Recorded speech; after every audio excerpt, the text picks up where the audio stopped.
Hello students, हम लोग angiosperms पढ़ रहे थे। प्लांट किंगडम आज लास्ट कंप्लीट हो जाएगा। तो एंजियोस्पर्म्स का हम लोग आधा पार्ट कल देख चुके थे। अब हम इसका डिटेल्ड पार्ट आज देखेंगे, है ना। देखिए एंजियोस्पर्म्स के बारे में ये हम लोग पढ़ चुके हैं। Green algae, brown algae, liverworts, pteridophyta, gymnosperms है पढ़ चुके हैं। ये भी हम लोग पढ़ चुके हैं। जिम्नोस्पर्म्स भी आप लोग पूरा पढ़ चुके हैं, है ना। फिर जिम्नोस्पर्म्स के बारे में साइकस फाइनस आप लोग पढ़ चुके हैं, ठीक है, मेल फीमेल। एंजियोस्पर्म्स के बारे में पढ़ना है। एंजियोस्पर्म्स के बारे में भी बेसिक पढ़ चुके हैं, ये आप लोग पढ़ चुके हैं। आप बताइए सबसे स्मॉलेस्ट एंजियोस्पर्म जो होता है उसका नाम है फ्लावर का ओल्फिया, ठीक है। ओल्फिया जो है और सबसे बड़ा जो ट्री होता है यूकेलिप्टस, दोनों एंजियोस्पर्म में आता है। क्योंकि इसमें सीड्स क्या होता है, रूट्स में इंक्लोज होता है, नेकेड नहीं होता है, मतलब ओवल के बाहर नहीं होता है, अंदर होता है ना। तो इसमें जो है ये हमको जो है खाना, चारा, फ्यूल, मेडिसिन, दवा, जो भी मतलब कमर्शियली इंपॉर्टेंट प्रोडक्ट्स है वो सब कुछ हमको एंजियोस्पर्म में मिलता है। ये सब प्लांट से ही बनता है। तो ये दो क्लास में बांटा गया है, डाइकोटिलेडन्स और मोनोकोटिलेडन्स। डाई मतलब दो सीड वाला और सिंगल सीड वाला, है ना। नेक्स्ट, तो डाइकोटिलेडन्स किसको बोलते हैं, ऐसा सीड्स जिसमें दो कोटिलेडन्स हो, ठीक है।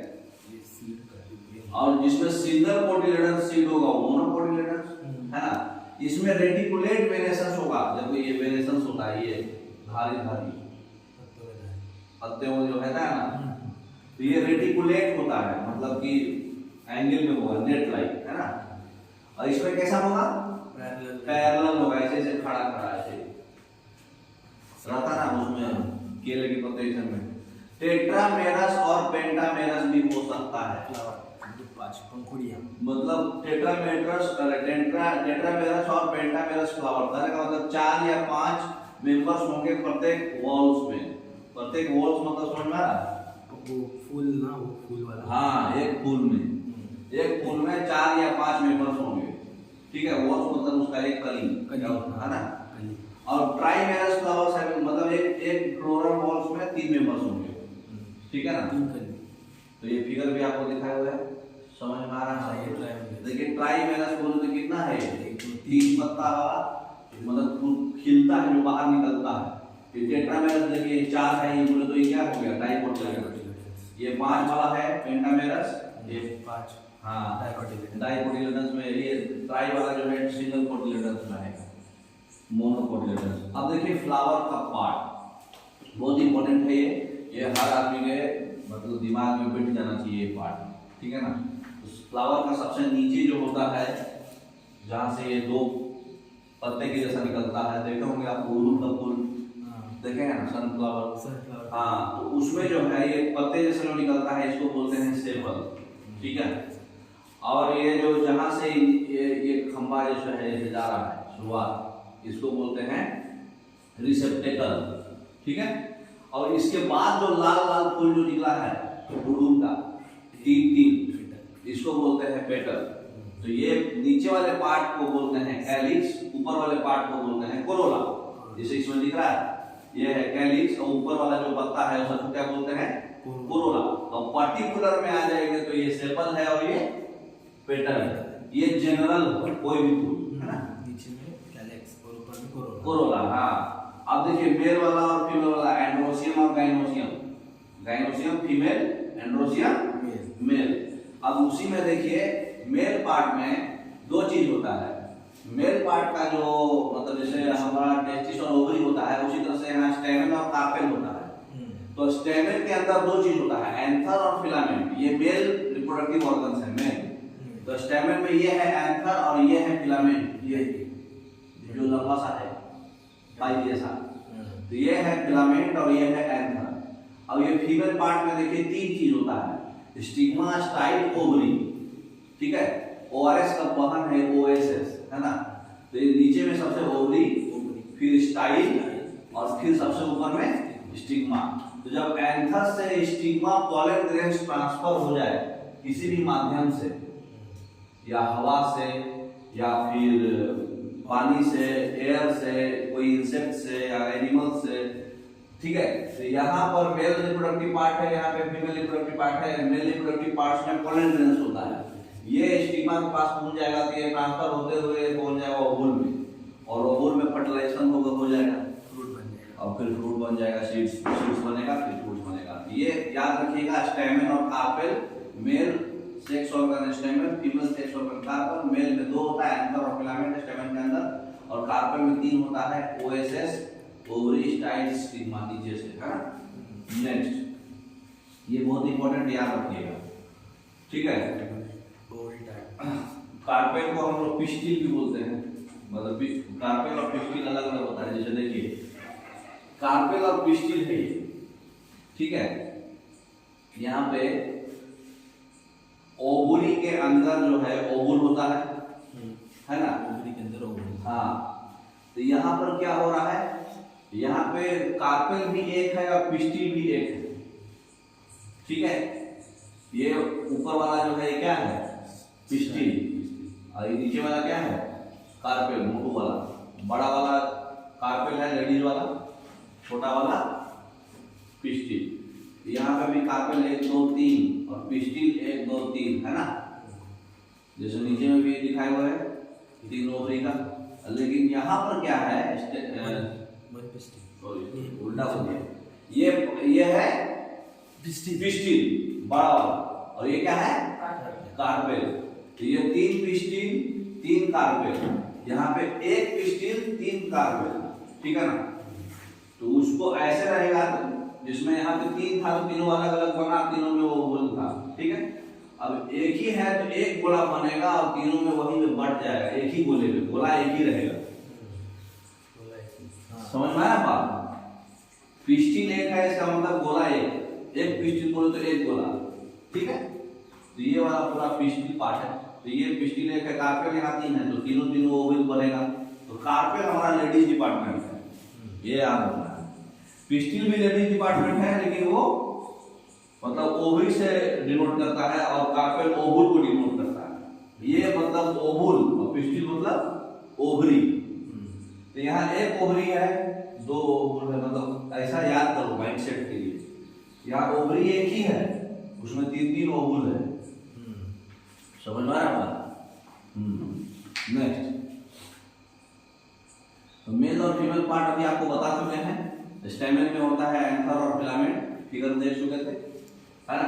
और कार्पेल में ओएसएस, ओवुल्स और स्टाइल और स्टिग्मा। ओवुल्स ने ओवरी के अंदर ओवुल्स होता है, तो ओवरी, स्टाइल और स्टिग्मा ये कार्पेल में है ना। और पिस्टिल लेंगे तो क्या हो जाएगा, ओवुल्स भी लेना पड़ेगा, है ना। नेक्स्ट,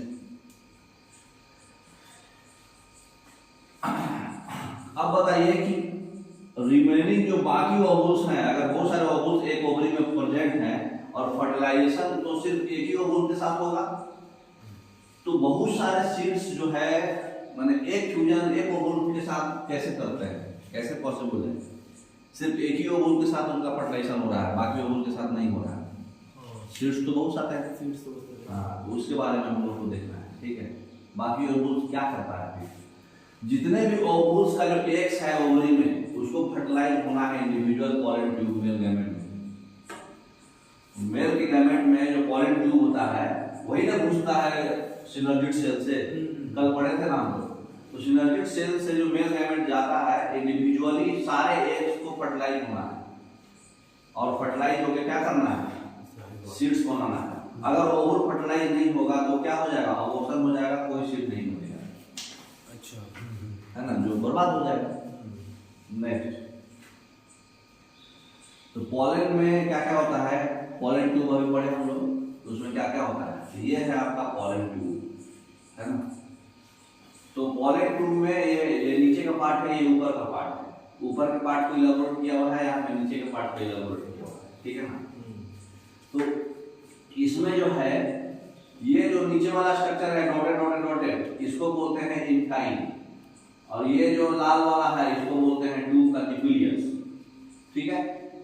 कौन सा, गोला वाला, और ये जो कौन सा शेप बोलोगे इसको, गुलाब जामुन, लंबा वाला गुलाब जामुन शेप, ये शेप वाला को क्या बोलेंगे, जेनरेटिव न्यूक्लियस, और जहां से ये खुला है इधर से कवर होके खुला स्पेस, ये जर्म का पोर है, ठीक है। और ये जो ट्यूब है, ये ट्यूब का न्यूक्लियस अलग है, जेनेटिक न्यूक्लियस तो लंबा वाला रहेगा, गोला वाला ट्यूब का न्यूक्लियस रहेगा, ठीक है। तो ट्यूब का न्यूक्लियस इस पार्ट में भी होता है, इस पार्ट में भी होता है, ठीक है, पॉलन ट्यूब में भी। तो ये जो टॉप है बाहर से 3 को लगा हुआ है उसको एग्जाइन बोलते हैं, ठीक है। तो ये जब सेपरेट हो जाएगा तो ट्यूब का न्यूक्लियस में जो ये जो अलग सा न्यूक्लियस है जेनरेटिव न्यूक्लियस, जब ये टूटेगा तो ये जो टूटता है इसको बोलते हैं स्पर्म न्यूक्लियस। न्यूक्लियस का प्लूरल है, 2 है इसलिए प्लूरल लग गया, न्यूक्लियाई हो गया, ठीक है। तो ये स्पर्म न्यूक्लियाई है, ठीक है। तो बी सी डी पहले ये पार्ट था छोटा सा, उसमें पॉलन ट्यूब अटैच हुआ, पॉलन ट्यूब अटैच हुआ तो फिर आपका ये ट्यूब न्यूक्लियस और यहाँ ट्रांसफर हो गया, ओवुल दिखाया, ये पॉलन ट्यूब से अटैच ओवुल दिखाया और यहाँ पे स्पर्म बन के जाइगोट वाला दिखाया, ठीक है ना, समझ में आ रहा बात। नेक्स्ट जिम्नोस्पर्म और एंजियोस्पर्म में डिफरेंस हम लोग कल पढ़ चुके थे, कल का क्लास जो छोड़े हैं वो देख चुके हैं, ठीक है ना। ये भी आपको एम्ब्रायो के बारे में कल पढ़ा दिए थे, कैसे मूवमेंट होता है ना। ये पूरा डिटेल्स भी पढ़ा दिए थे एम्ब्रायो के बारे में, एम्ब्रायो सिंगल सेल कैसे अटैच होता है इससे पॉलन ट्यूब से, ये भी कल बता दिए थे, ये भी बता दिए थे, ये भी बता दिए थे, ठीक है ना। ये भी बता दिए, और जनरेशन कैसे पलटता है ये भी बता दिए थे। सब बताइए, सबका बारी बारी से। अब हम लोग रिवाइज कर लेते हैं। हैप्लॉइड और डिप्लॉइड अगर डोमिनेंट है तो लाइफ साइकिल कैसे कैसे होगा। अभी हम लोग पढ़े हैं अलगी में डोमिनेंट कौन होता है, गैमेटोफाइट। ब्रायोफाइट में भी डोमिनेंट कौन होता है, गैमेटोफाइट। तो ये हैप्लॉइड प्लांट है जिसमें डोमिनेंट गैमेटोफाइट है। अच्छा, अगर स्पोरोफाइट डोमिनेंट है तो टेरिडोफाइट, जिम्नोस्पर्म और एंजियोस्पर्म, इसमें स्पोरोफाइट डोमिनेंट है, इसको डिप्लॉइड प्लांट बोलते हैं, है ना, पढ़ चुके हैं हम लोग ऑलरेडी। हैप्लॉइड प्लांट में अलगी और ब्रायोफाइट आएगा जिसमें डोमिनेंट कौन होगा, गैमेट बनता है उसमें, इसमें स्पोरोफाइट से होता है, ठीक है। नेक्स्ट तो बताइए, जब ये डोमिनेंट स्टेज गैमेटोफाइट और हैप्लॉइड प्लांट है तो हैप्लॉन्टिक होगा इसका लाइफ साइकिल, तो नंबर ऑफ सेल्स इसमें लो होगा, स्पोरोफाइट वाला में लो रहेगा, गैमेटोफाइट में ज्यादा रहेगा। अच्छा, ब्रायोफाइटा और टेरिडोफाइटा में दोनों मिक्सअप भी हो सकता है, अच्छा, हैप्लो और डिप्लॉन्टिक दोनों मिक्सअप भी हो सकता है, लेकिन जिम्नोस्पर्म और एंजियोस्पर्म में खाली डिप्लॉन्टिक ही होगा। तो जब डिप्लॉन्टिक होगा, मिक्सअप होगा तो भाई आप स्पोरोफाइट बोलो चाहे गैमेटोफाइट बोलो, दोनों बराबर के आ सकते हैं। लेकिन अगर या तो हैप्लॉन्टिक है तो स्पोरोफाइट में कम होगा, डिप्लॉन्टिक है तो गैमेटोफाइट में कम रहेगा, अच्छा, क्योंकि डोमिनेंट स्टेज इसका है। हैप्लॉन्टिक में डोमिनेंट स्टेज गैमेटोफाइट का होता है तो स्पोरोफाइट कम रहेगा। डिप्लॉयड में डोमिनेंट होता है स्पोरोफाइट तो गैमेटोफाइट कम रहेगा इसमें। तो जिम्नोस्पर्म एंजियोस्पर्म कंफर्म है कि डिप्लॉन्टिक ही होगा, अलगी कंफर्म है हैप्लॉन्टिक ही होगा, लेकिन ब्रायोफाइटा और टेरिडोफाइटा जो है हैप्लो डिप्लॉन्टिक दोनों होता है ना। तो उसमें आप नंबर ऑफ सेल्स के बारे में नहीं बोल सकते, ठीक है ना। अब बताइए, स्पोरोफाइट का जो स्टेज होता है वो मतलब नंबर ऑफ सेल्स उसमें बहुत ज्यादा कम होता है, ठीक है। और गैमेटोफाइट्स अगर डोमिनेंट होगा तो ग्रीन कलर का प्लांट्स होगा और फोटोसिंथेसिस होगा उसमें, ठीक है। हाँ, अगर डिप्लॉयड स्टेज है तो स्पोरोफाइट स्टेज होता है, उसमें जाइगोट बनता है। गैमेटोफाइट स्टेज होगा तो मल्टीसेलुलर स्टेज होगा, जाइगोट का मियोसिस हो जाता है उसमें, क्योंकि गैमेट बना है। यही इसमें बताया हुआ है, देखिए सिंगेमी यहाँ हो रहा है, कहने का मतलब गैमेटोफाइट स्टेज है, सिंगल न्यूक्लियस है, ठीक है। स्पोरो मतलब आप पहले स्पोर से समझिए, स्पोर्स बना, स्पोर से गैमेटोफाइट स्टेज में गैमेटोजेनेसिस होगा तो जाइगोट बनेगा, जाइगोट का मियोसिस होगा। ये हैप्लॉन्टिक है। क्यों हैप्लॉन्टिक है, क्योंकि हैप्लॉन्टिक में गैमेट ज्यादा होता है, हाँ डोमिनेंट है, तो गैमेटोजेनेसिस होगा और सिंगेमी मतलब सिंगल न्यूक्लियस से डबल न्यूक्लियस हो गया, फ्यूजन होके और फिर वो डबल से सिंगल स्पोर्स में कन्वर्ट होगा, मियोसिस हो गया। तो यहाँ पे गैमेटोफाइट में क्या होता है, जाइगोट का मियोसिस होगा, नंबर ऑफ सेल्स कम जाएगा, है ना। नेमेटोफाइट्स में ज्यादा समय के लिए डोमिनेंट है तो ग्रीन कलर का वो प्लांट्स होता है और फोटोसिंथेसिस करेगा वो, ठीक है। लेकिन अगर स्पोरोफाइट रहता तो जाइगोट सिंगल सेल रहता, लेकिन यहाँ पे नेमेटोफाइट में मल्टीपल सेल्स का जाइगोट रहेगा, है ना। दो न्यूक्लियस दिखा रहा है इसमें, ठीक है। इसमें नंबर कम होता है। तो एग्जांपल याद रखिए, हैप्लॉन्टिक और नेमेटोफाइट वाला कौन कौन है। अभी हम लोग पढ़ रहे हो अलगी, जितना भी अलगी है, क्लाइमेटोमोनास, वोल्वोप्स, स्पाइरो वगैरह सारा अलगी ये है। एक्सेप्शन में एक फ्यूकस है जो डिप्लोमेटिक है, और ये तीनों बाकी जो है अलगी का सबसे लास्ट वाला पार्ट पॉलीसिफोनिया, एक्टोकार्पस और केव्स, ये दोनों वाला है हैप्लोडिप्लोमेटिक है इसमें, पीपीयू। एक्टोकार्पस पॉलीसिफोनिया जो है हैप्लोडिप्लोमेटिक है ना, दोनों मिक्सअप है। फ्यूकस डबल वाला है, फ्यूकस जो है डिप्लोमेटिक है। तो स्पोरोफाइट जनरेशन जो होता है, स्पोरोफाइटिंग जब भी होगा तो जाइगोट कितना रहेगा, एक रहेगा, ठीक है। उसमें लिविंग स्पोरोफाइट फ्री नहीं रहेगा। तो मियोसिस जो होगा उसमें हैप्लॉइड स्पोर्स बनेगा, ठीक है। तो यहाँ पर हैप्लॉइड स्पोर्स फिर कैसे डिवाइड होगा, गैमेटोफाइट बनेगा कैसे पाएंगे, मिटोसिस करके। तो गैमेटोफाइट यहाँ पे स्पोर्स हैप्लॉइड है, स्पोरोफाइट जनरेशन अगर है तो एक ही जाइगोट बनता है। तो हैप्लॉइड जो है यहाँ पे मिटोसिस करके गैमेटोफाइट बनाता है, और डोमिनेंट होगा तो फोटोसिंथेसिस होगा। अभी हम लोग पढ़े कि गैमेटोफाइट में हैप्लॉन्टिक में फोटोसिंथेटिक फेज होता है ग्रीन कलर का, ये लाइफ साइकिल को हैप्लॉन्टिक बोलते हैं। बहुत सारे अलगी, स्पाइरो वगैरह, वोल्वोप्स, क्लाइमेटोमोनास, ये सब जो है हैप्लॉन्टिक प्लांट्स है ना।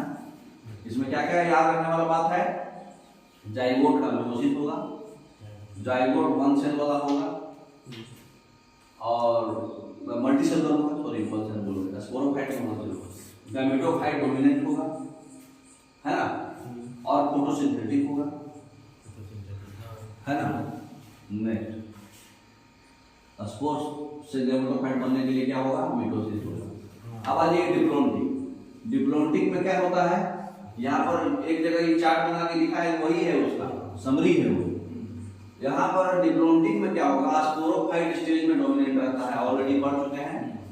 हैप्लॉन्टिक मतलब हैप्लॉन्टिक में गैमेटोफाइट डोमिनेट रहता है, डिप्लोमेटिक में स्पोरोफाइट डोमिनेट होता है। तो नंबर ऑफ सेल्स ज्यादा यहाँ पे कौन होगा, स्पोरोफाइट वाले में, है ना। जो डोमिनेट होगा वो इसमें ज्यादा से मल्टीसेलुलर होगा, फोटोसिंथेटिक होगा, इंडिपेंडेंट फेज होगा। गैमेटोफाइट में नंबर ऑफ सेल्स कम रहेगा, डिपेंडेंट हो जाएगा, ये ग्रीन नहीं होगा, है ना।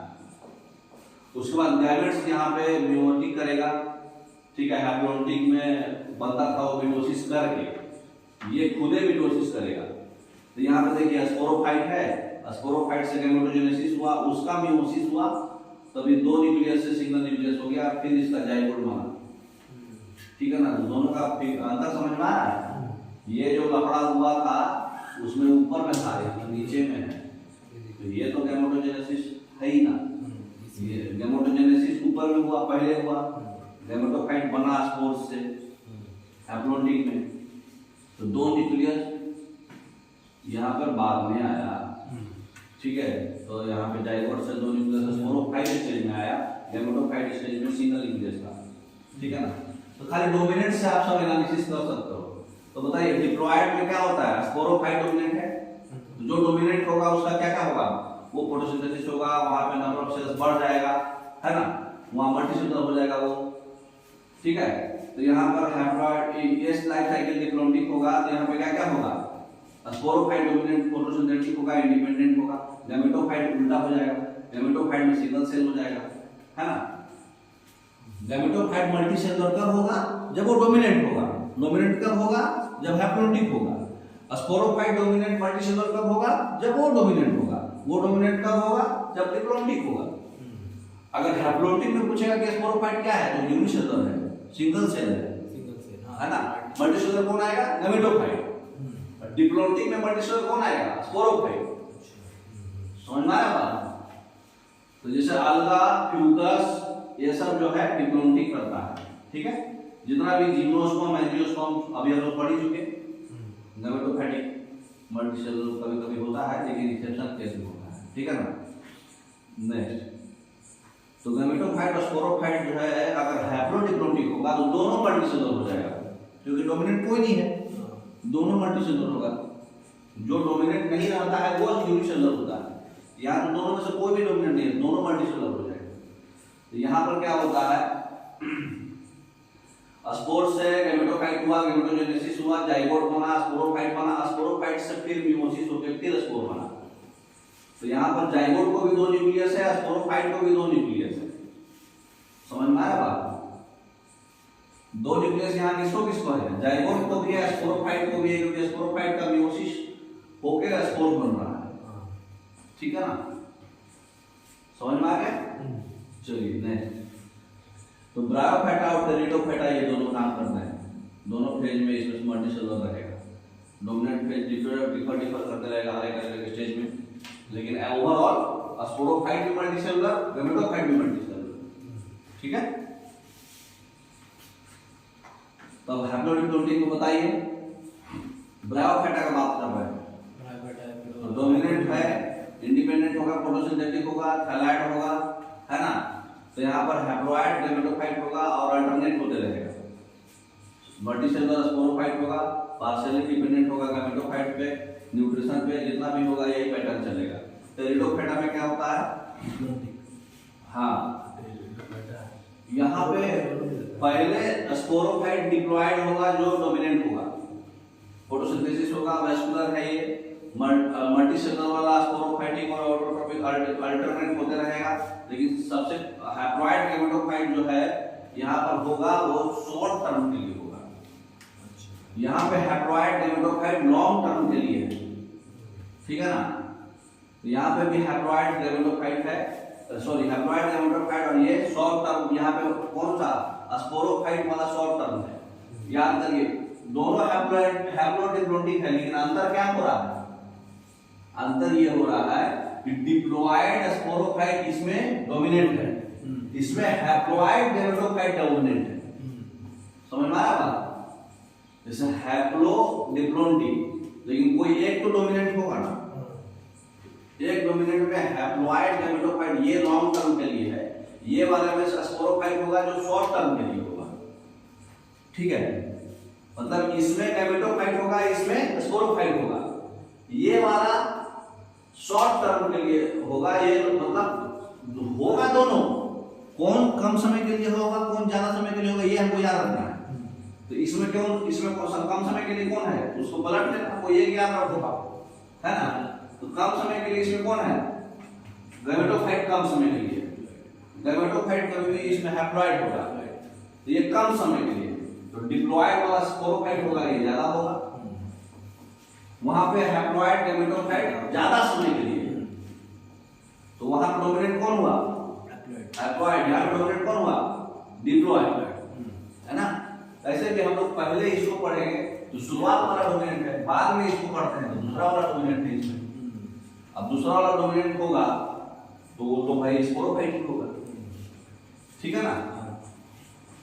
तो जितना भी देख लीजिए, और भी जितना भी टेरिडोफाइटा ये पैटर्न करते हैं, और जितना भी अलगी है वो हैप्लोडिक होता है, कुछ इक्टोकार्पस, पॉलीसिफोनिया, ये सब हैप्लोडिप्लोइडिक होता है। फ्यूगस जो है डिप्लोइडिक होता है ना। नेक्स्ट, एंजियोस्पर्म जो है जिम्नोस्पर्म से किस चीज में डिफरेंस है, अलग किस चीज में है। एंजियोस्पर्म में क्या होता है, जिम्नोस्पर्म में क्या होता है, नेकेड सीड होता है, किसमें, जिम्नोस्पर्म में। एंजियोस्पर्म में कवर्ड रहता है, तो डी ऑप्शन होगा। अब इसको रीड करिए और बताइए, पोलन ग्रेन्स, माइक्रोस्कोप्स, ये सब मेल रिप्रोडक्टिव बॉडी है फ्लावर का, है ना, जो कहाँ रहता है, पोलन सेट में या फिर माइक्रोस्पोरोजिया में। माइक्रो बोले तो मेल का है ना, स्पोरोजिया तो रहेगा। प्रत्येक पोलन ग्रेन्स में सिंगल माइक्रोस्कोपिक सेल होता है, ठीक है, जिसमें 2 कोटिंग होता है, एक्साइन और इंटाइन। एक्साइन जो बना होता है केमिकली स्टेबल मटेरियल से, इसकी वजह से पोलन ग्रेन्स जो है बहुत वेल प्रिजर्व होता है, बहुत साल तक रहता है सॉइल्स और सेडिमेंट्स में। ये जर्म पोर का काम क्या है, इसमें जर्म पोर क्या करता है, जर्म पोर जो है अभी हम लोग पढ़े हैं क्या करता है, अभी हम लोग जर्म पोर का एक फिगर देखे थे ना, तीन स्टेज का फिगर। तो जर्म पोर क्या करता है, पॉलन ट्यूब को इनिशिएट करता है। देखे थे ना फिगर, पहला वाला फिगर में जर्म पोर था ना। तो जर्म पोर जो है पॉलन ट्यूब को इनिशिएट करता है। बाकी ये पूरा कहानी आपको मतलब एज ए नॉलेज बताया हुआ है और पहले पढ़े भी हैं आप लोग, है ना। तो एंजाइम जो है स्टेबल मटेरियल से बना होता है, ये याद रखिएगा। अब बताइए इसी मैं बता रहा है, ये अभी था रिस्ट्रैक्ट था। तो एंजाइम जो है एक और ज्यादा थिन प्लेसेज है, उसको क्या बोलते हैं।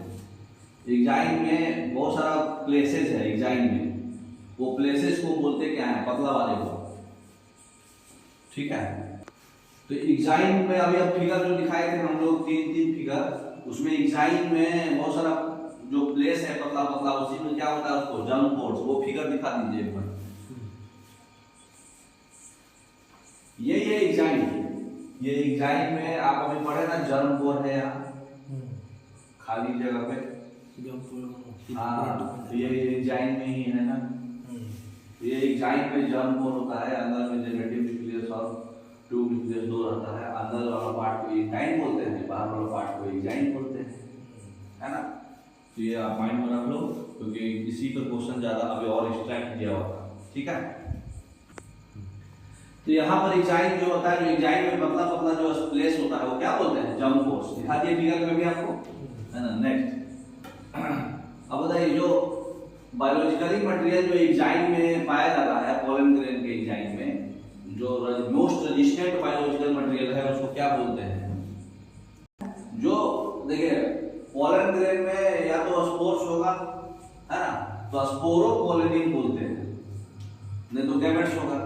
तो पोलन ग्रेन है मेल वाला है, तो मेल वाले का पोलन ग्रेन में मोस्ट रेजिस्टेंट जो है वो स्पोरोपोलिनिन होगा, बी ऑप्शन, ठीक है ना। कौन सा इसमें से सेल्फ पॉलिनेशन का दूसरा नाम है, जहाँ पे ट्रांसफर ऑफ पोलन ग्रेन जो होता है एंथर टेस्टिंग सेम फ्लावर में होता है। सेम फ्लावर में जो होगा सेल्फ पॉलिनेशन है, तो क्या हो जाएगा, ऑटोगेमी, है ना। ऑटोगेमी खुद हो रहा है पॉलिनेशन। अब इसमें यूनिसेक्सुअल फ्लावर कौन है बताइए, हिबिस्कस, मस्टर्ड, पपाया, रोज। अच्छा हाँ, दिखाया भी था ना फिगर में। तो पपाया का आप लोग फिगर दिखाए थे ना पहले क्लास में, मोनो वाले बताए थे आपको कि एक ही में मेल फीमेल दोनों था। तो ये यूनिसेक्सुअल फ्लावर है, सी, है ना। फर्टिलाइजेशन जो है कहाँ पे होता है, एम्ब्रायोसाइट में, है ना, ये ऑप्शन।